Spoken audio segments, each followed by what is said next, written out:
Децении наназад, неконтролираните ѓубришта и нестандардните депонии ја загадуваа почвата, водата и воздухот, загрозувајќи го здравјето на луѓето и животната средина. Денес тоа се менува.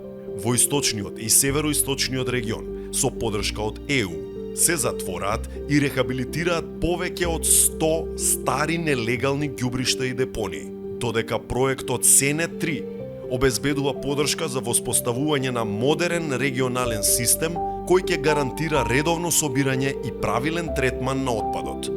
Отпадот се покрива, набива и запечатува со заштитни слоеви, што спречуваат исцедок и емисии на гасови.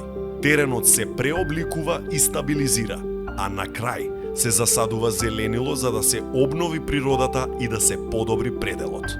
Во следната фаза, сите општини ќе функционираат во рамките на новиот регионален систем за управување со отпад, со затворањето на старите и небезбедни ѓубришта и со изградбата на новиот систем. Источниот и североисточниот регион прават голем чекор кон почиста почва, побезбедни заедници и одржлива иднина.